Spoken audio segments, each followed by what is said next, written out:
I had all these amazing people that have been here, some of them from day one, around me today. And I think that's a big part of the success just in general of any business. So it's almost like a twofold kind of when we say people-centric or customer satisfaction. Our staff are my customers, and then the guests coming in the offices are their customers.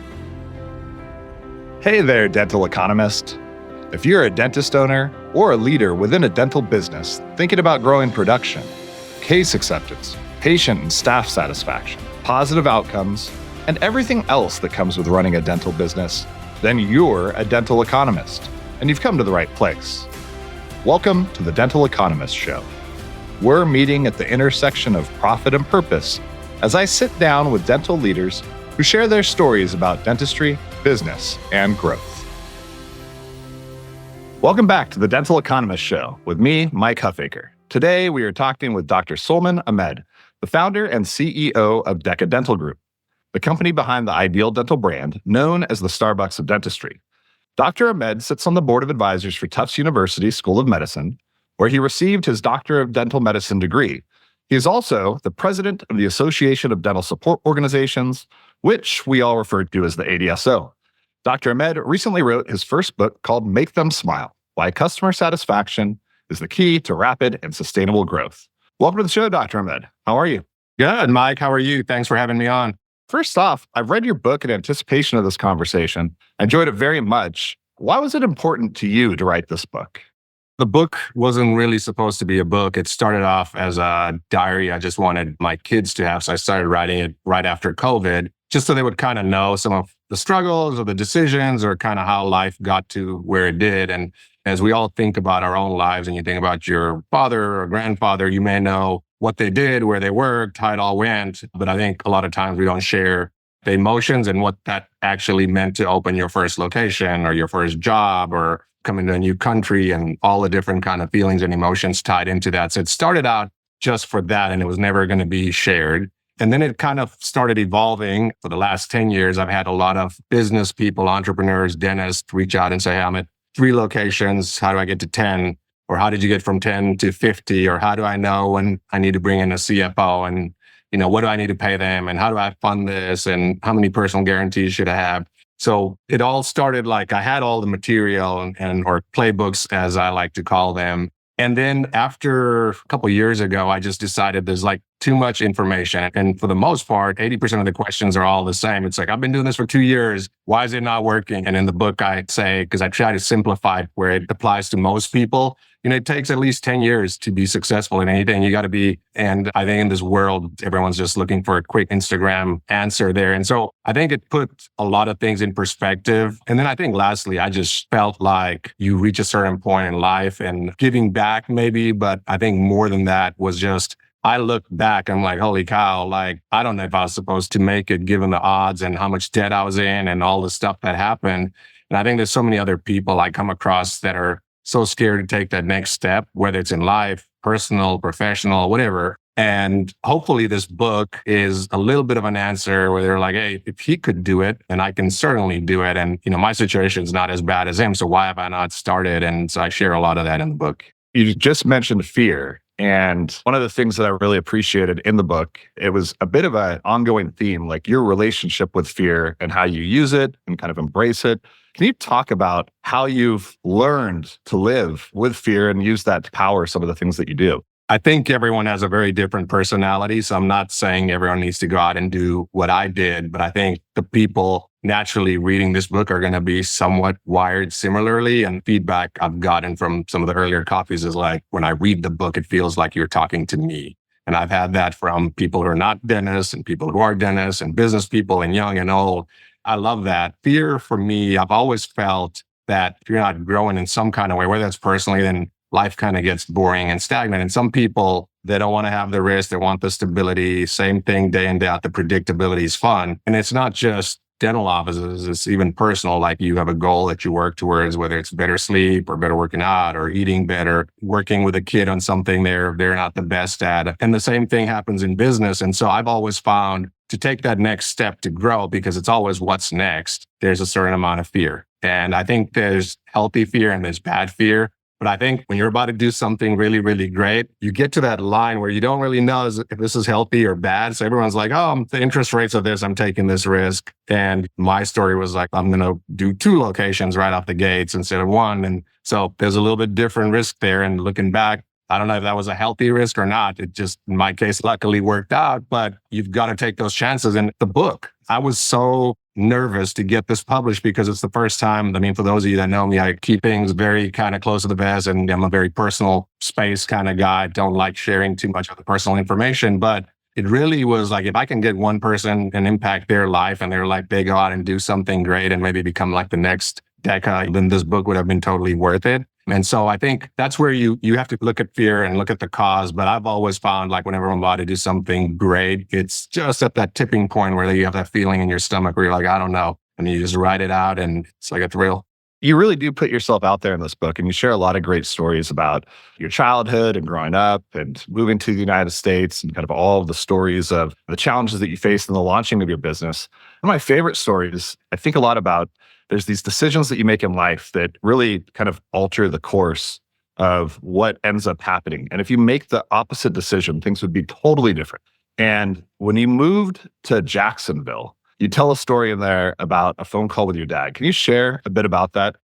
Yeah, I can share a lot about that. And to be honest, even how I ended up in Jacksonville, I was so embarrassed to ever share the whole story on that until it just got to a point where I didn't really care. Because I just thought people would think, what an idiot. And so I'll share a little bit about that. Growing up in Zimbabwe, to get to the US, it's not like there's a million people telling you how to do it. There's basically like one person at the US consulate who kind of controls all of this. So my dad dropped me off on a Saturday morning. I walk up these stairs.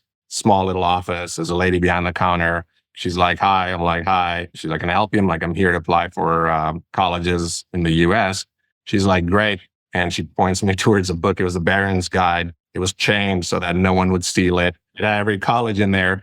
And at that time, I didn't even know, like, I knew where New York was, but I didn't know any of like where the other geographies and where the other places were. And so I looked at the book for about a minute or two. Crap, what am I supposed to do? There's like, I don't know, 55,000 colleges in here. And so I turned around to her and I'm like, yeah, how do I decide where I go out of these? And remember, this is dial-up had just started there. So you basically had to fax in your info and then they would mail you application packet in the mail a month later.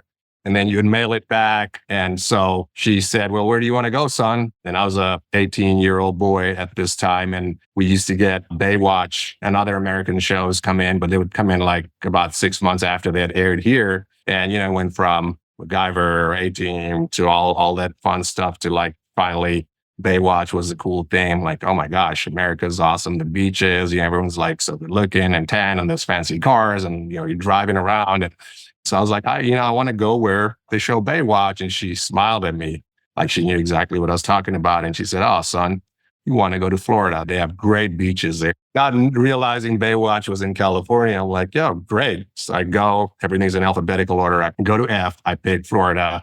And I'm like, ma'am, how many colleges should I apply to? Because Florida itself had like a whole bunch. She's like, I would play it safe, apply to 2 at least.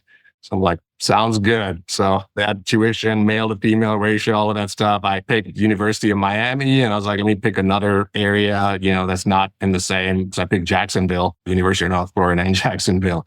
And I applied to both. And while I was leaving, she was like, by the way, you need to take a test called the SATs. That's going to be offered in 2 weeks at a different high school. So I'm like, all right, great. So I got the information. It was going to have the fax number and everything. Show up at a different high school to take the test, the SATs. And there's like 3 other kids or 4 other kids taking it with me. We sit down and the instructor goes, all right, here's your stuff. Just bubble in the answers. And I was, what is bubble in? And I'd never done multiple choice in my life at that point. And anyways, did that, did decent, got into those 2 schools, was going to go to Miami because by that time Google was around, but I'd searched Miami on our dial-up and I was like, that looks better than Jacksonville, going to Miami. And then my dad walks in on a Sunday morning in that summer. I was supposed to start that fall. And, he goes, you can't go to Miami. It's just not safe. Even famous people are getting killed. We don't want you to get hurt. Versace had just gotten shot outside his house. I'm like, yeah, I don't want to get shot either.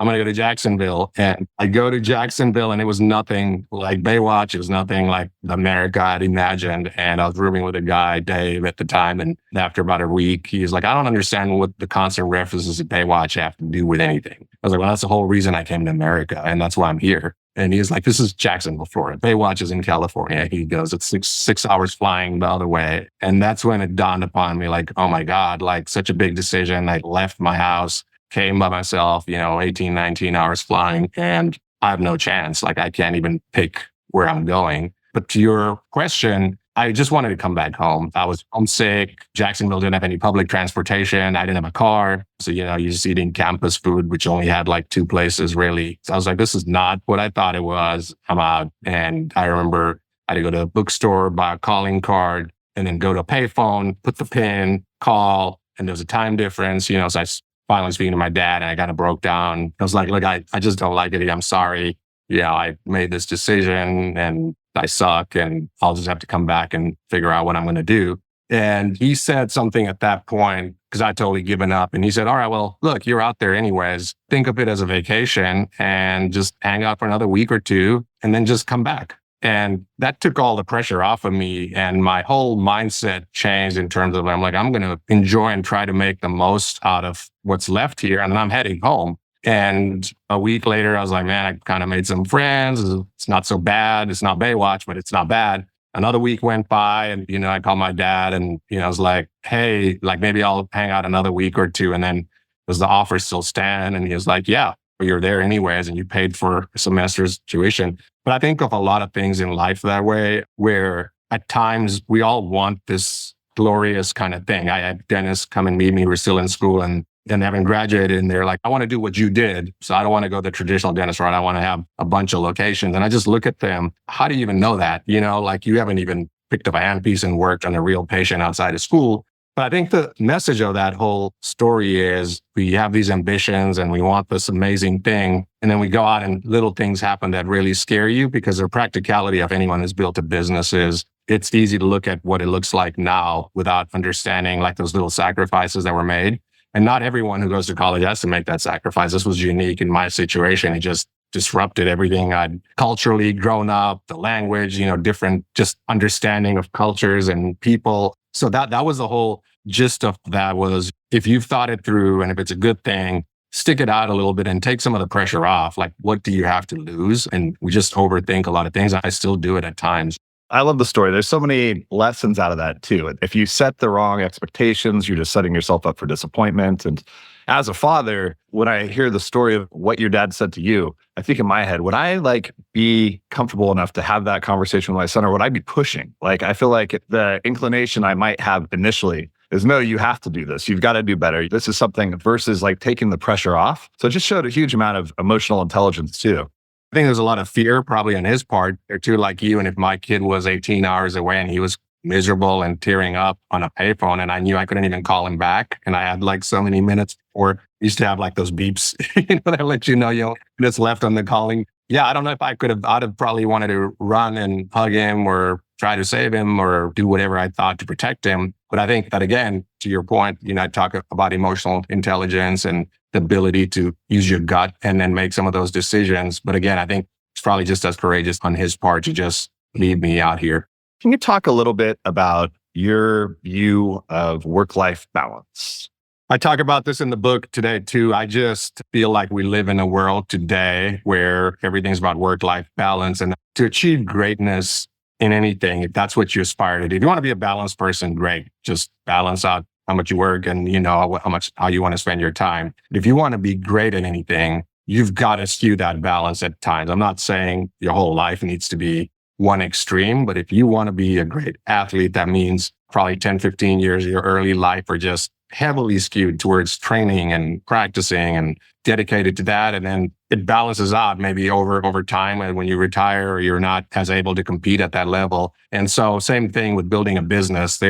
It's a 7-day a week, 24 hours a day. Phone can ring at any time. It is your problem. It's not oh, well, I don't, it's not someone else will fix that. There is no somebody else. It's just you. And it's a world, everyone's kind of working for themselves, and you got to try to figure out and build a company within that. And so I just have a strong belief whenever I hear work-life balance, to me, that's someone who just is okay just being who they are. But for anyone who aspires to be great at something, you're going to have to skew that balance at some point. That means sometimes you have to miss, your kids' sports games. That means sometimes you don't get to go out and party or hang out on Fridays and Saturday nights because you're just so tired because you worked and you want to wake up on Sunday and go look at different sites that you want to build locations on before the traffic hits and other things kind of take over. I think my first having a grand vision, I think it all ties in. You've got to believe in what you want almost to a fault. That obsession's a must. And that obsession takes care of the balance itself, because you're just happiest when you're doing this one thing and you're just in the zone, and you've got to prioritize around that. And again, this is not saying I don't want this to be misunderstood where, if someone's married and has kids, I'm like, tell them, forget about your wife and kids and just focus on work. That's not what I'm saying. You're going to have to give up something, and sometimes it's worth it. And sometimes you give up a lot of stuff and it just doesn't work out. And, you learn from that. The reality is sacrifices are absolutely required. And it's almost disingenuous if, you're trying to share with people, oh no, you can do this and stay balanced. So I appreciate that message. When you were in dental school and you started to think about your grand vision, how did that kind of all come together and coalesce? So the grand vision at dental school, it started as an insecurity. I share that, I was first at dental school. I just finished my undergrad walked on Saturday. Monday, I'm starting dental school, and I fly out to Boston. I'm in this class with 150 kids from all over the country. And the deans is like, who wants to be an orthodontist? Who wants to be a surgeon? And a bunch of hands are going up. And I'm just looking around like, man, I barely made it in here. And this is our first day. How do you know? Like, I don't even know what I want to be. I'm just happy I'm going to be a dentist. And I just looked around the room and I'm like, I don't even know. And it was like this emptiness and like, oh God, here we go again, all over like another level. And I just thought to myself, I was like, one day it would be great to have 10 offices and have all of us kind of working together. I'll have all kinds of specialists working together.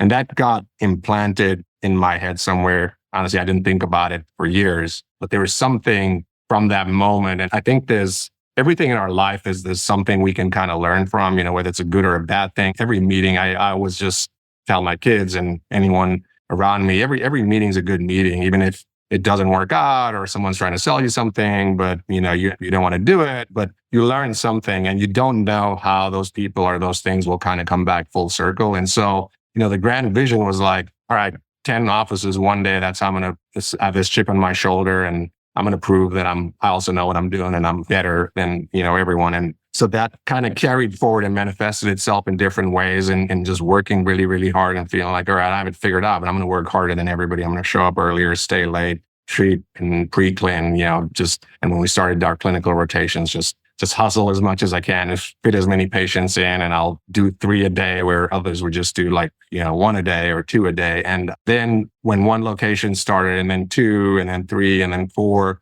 and then 5, I was still practicing a lot, but I still had this vision of like, where's all this going? And if I can continue doing it and doing it well, where our patient or customer service and our guest experience is not compromised, and we can build systems to ensure it can happen and scale without me necessarily being the dentist, then why not keep going? And so that's started manifesting itself. And that's where the name, DECA as our parent company that supports our locations kind of came from. It was from the ambition of one day having 10 locations.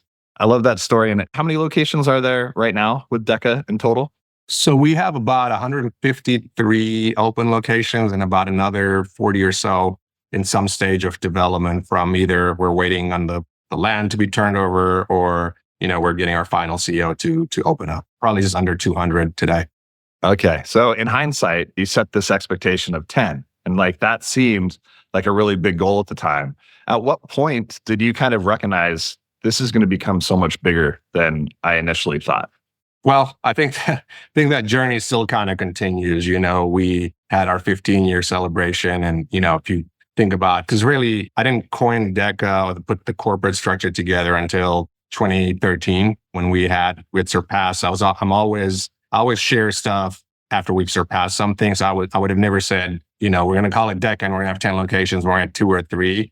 So I waited till we're at almost 20 to form the parent company and say that was the goal. The same way I look at us, I'm like, if in the last 10 years we got from, this to 200, how many can we do in the next 10 to 15 years? Can we grow at that same rate? Maybe, maybe not. I think we have a lot of structure and things in place that almost feels like anything is possible at this time. I think there was a point where we were at about 20-ish, 25 locations and in the Dallas-Fort Worth Metroplex. And we were absolutely I feel like every new patient looking for a dentist came to our offices. Everyone knew the brand and we dominated this market. And then we started having, since 2012, 13, a lot of other big players from the DSO world start entering the market. And so you have the DSOs, you have the M&A guys and you have the de novo guys. And I think they're very different. And then you have the branded and then you have the non-branded. Again, that's very different. And so if you look at de novo branded, there's not too many doing that. And so we would see these guys come in or groups come in and just open 15 locations in a year. And at that time, the banks were only giving me capital for 7 locations a year. And that's about all they could do. So that's where there's a point where I'm like, look, I'm seeing we're competing with these groups that have hundreds of locations already and have been around so much longer. And, their dentists would come and talk to us and we'd hear that. And something just clicked. I'm just like, I want to go for that. That there was a moment where it's like, yeah, what we've done here, we kind of own this market and you guys are all playing and we're out competing and outdoing you guys. And we have a better training system. Our staff is happier. Our patients are happier. I want to do this everywhere we go. And that was the step. I was like, all right, I'm going to need more capital and I'm going to just have to go all in. So that was probably the second big fear kind of moment. Like, are we really doing it? I think early on was just like, can I make it? Does this even work? And there's all that. This time it's like, I already know it's working in Dallas. Can it work nationally? Can this brand be a national household brand? And that's kind of how I took off. You mentioned that there's not a lot that we're doing branded de novo as a model. So it was really unique. And I think after reading the book, the reasons for all the success that you have had is the Ahmed doctrine, as you call it, and kind of that being core to how you approach business. Can you talk a little bit about that as well? I've always put people at the forefront of what we do. And so as the company's kind of evolved, we started out as, it was like, we need to take care of the patients. And so it's not about what we want, it's about what the patient wants. And toothaches happen all the time. It's not like a Monday through Thursday kind of deal, right? And so we're like, let's open up Fridays and Saturdays. Let's have these retail locations, the Starbucks of dentistry, and let's offer more than just coffee or just general dentistry. Let's offer specialty. And so that's how the business started. And then as we kind of started growing up, I had all these amazing people that have been here, some of them from day one, around me today. And I think that's a big part of the success just in general of any business. It's those key people, those key relationships that they all change and evolve and needs change and people come and go and there's nothing wrong with that at all. But the business kind of started switching to, well, the offices are taking care of the patients and we at the support team need to take care of our people. So it's almost like a twofold kind of when we say people-centric or customer satisfaction. Our staff are my customers and then the guests coming in the offices are their customers. So that's kind of how the company kind of evolved. There's a lot of call outs about staying late if a patient needs to be seen and kind of going above and beyond and just kind of creating that culture of making sure that the patient's always being taken care of. And you shared a lot of examples of kind of you leading in that way. And I think that's really powerful. You mentioned that the first job that you fired yourself from was dentistry and kind of going from that transition of working in the business to working on the business. What were some of the hardest things for you to overcome in that move? I think the whole notion and every dentist who's looking to expand, and I talked to so many dentists who are like, I have 3 locations or 4 or 5, and it's all going awesome. And I always ask them, how many locations are you working in? And they're like 3 or 4 or 5. And I'm like, so those do better? And how do the ones where you're not working do? And they're like, yeah, well, when I leave for a month, I go here, that one does well. And then the other one kind of drops. And what that tells me is it's not really a scalable business. And the biggest, I think, first realization was, I thought if I'm going from 1 to 2 locations, the patients are going to be so upset and they're all going to want to follow me, 25 miles away because I'm just the greatest dentist and I have great bedside manner. I can do all this stuff and they just genuinely love me. And that was like the first reality. I think, it's a lot of it is about convenience and that happened to some extent, but not as much as I thought. And so I quickly kind of realized like, if you can make the experience about the patient And it's just kind of like going to the pharmacy, right? When you go to CVS or Walgreens, you're not for a second thinking, is the pharmacist going to screw up my antibiotic? And what if it's not right and I get sick? It's not even a thought. And we try to do that across dentistry. And can you standardize dentistry where all dentists are within, certain guidelines? Can you train them to make sure that the quality of dentistry is just great all around and you don't have too many outliers? And so we focused on that just because I realized the patient's not really coming to see me. They're coming because I'm open Saturdays and I take their insurance and they know exactly where our location is. And we offer, warranty on our dental work and we do specialty and all of that kind of stuff.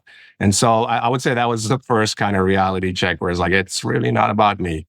Can you share some of those guidelines that you put in the playbook for the clinical part of your business to ensure that consistent care?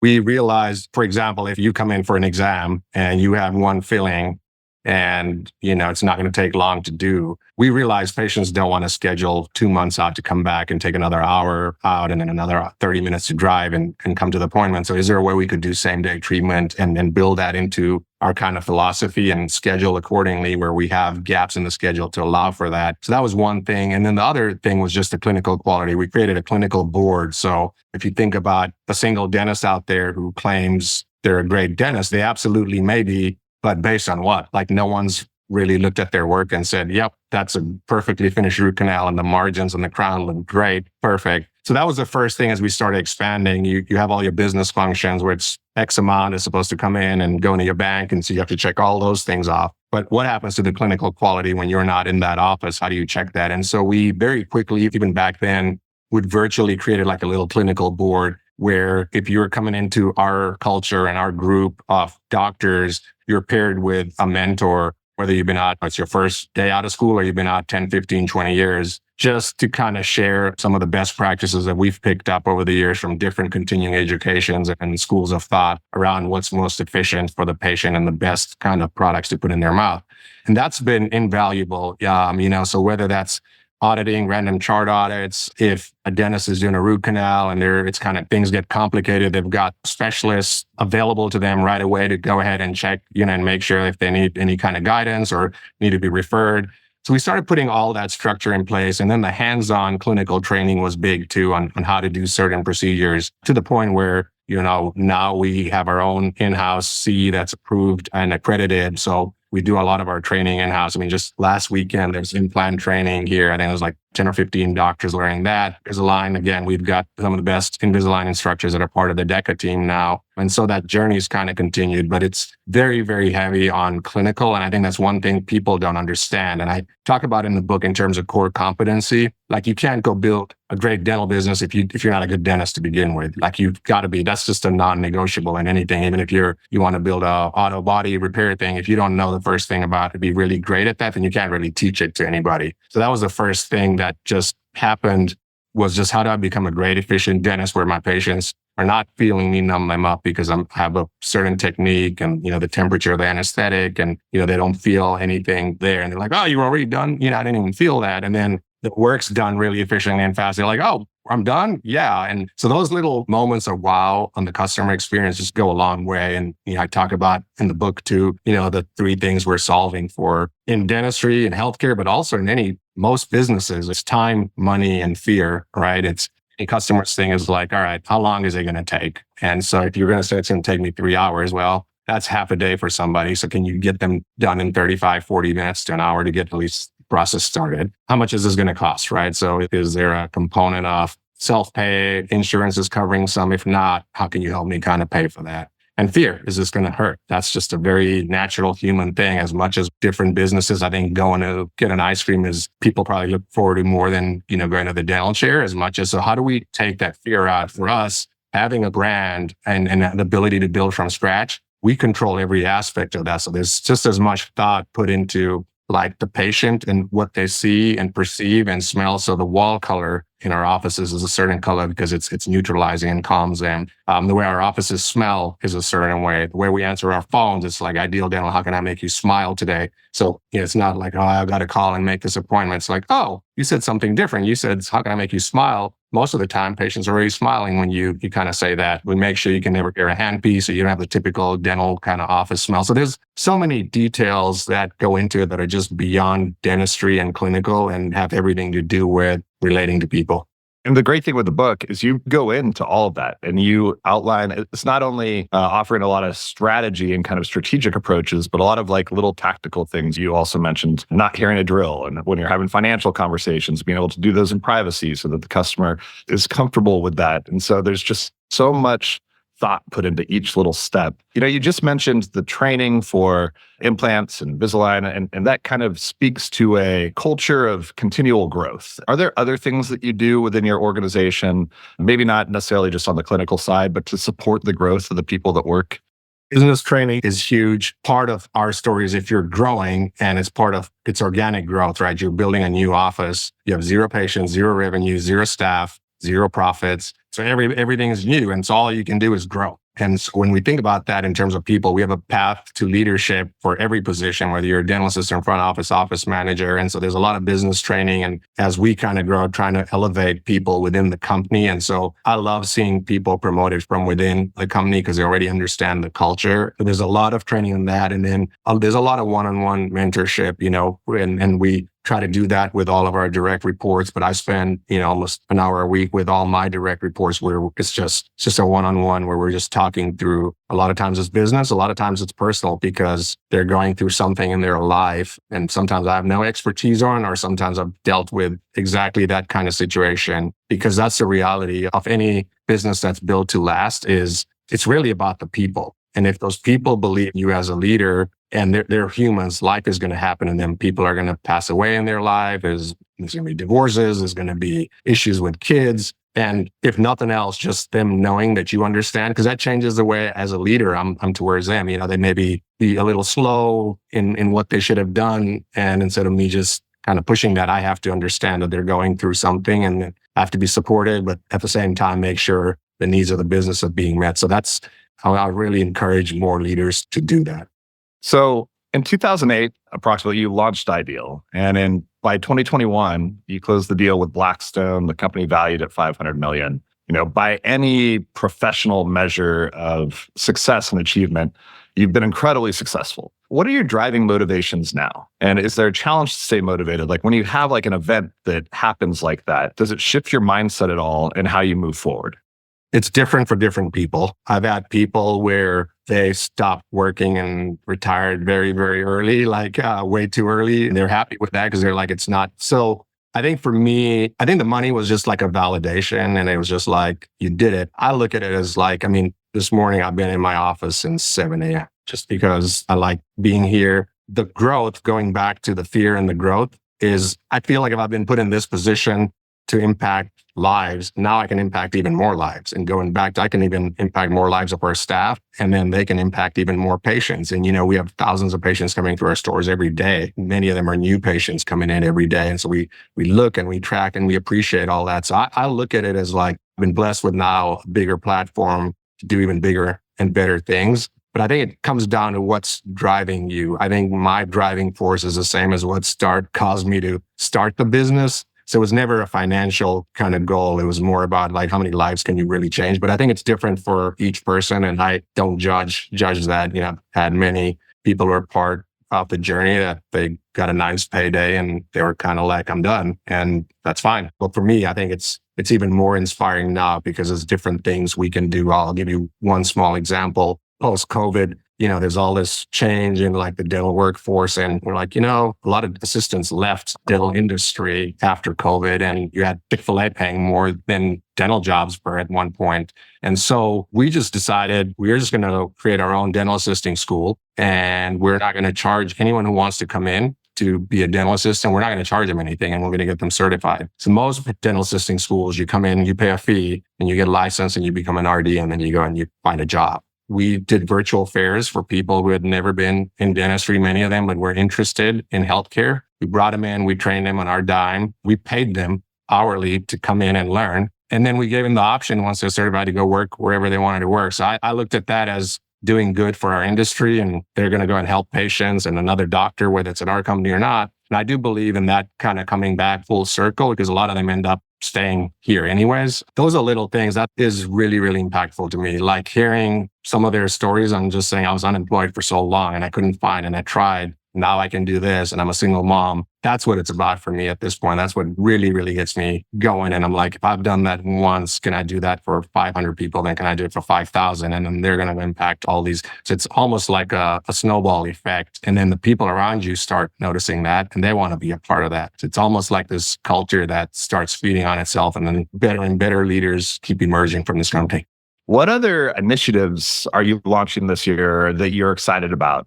The biggest one is for the first time ever, we're doing a joint venture partnership, which we're going to roll out starting in a few months, where we are allowing dentists to partner with us to own an ideal dental in a location or geography they care about. And really the way that stemmed was for the longest time, we felt like we've put the systems and we have this great training program. So why give away any ownership? And we have different kinds of ownership. We've got equity ownership and people can co-invest in the parent company. But I was at a dental conference in Boston early last year with my 9-year-old. And I took him to my dental school on a Friday afternoon after the conference. And we ran into like a 4th-year dental student in the elevator and we just said hi. That was about it. And then the next morning, we went to the gym and there was a basketball area. So my 9-year-old was playing basketball. I was working out and I saw someone talking to my son. Now, being a protective dad, I kind of ran over, different city, new place. I'm like, what's going on? And he was like, oh, I ran into you guys in the elevator. I'm a student at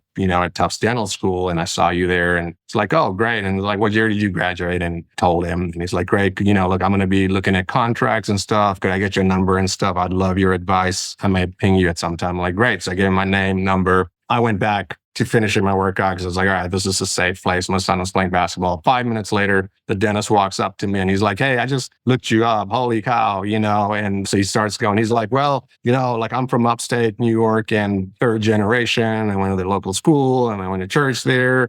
And I'd love to have a dental office there. Would you do an ideal dental with me out there? Because I don't know what I'm doing. And I was just like, yeah, why not?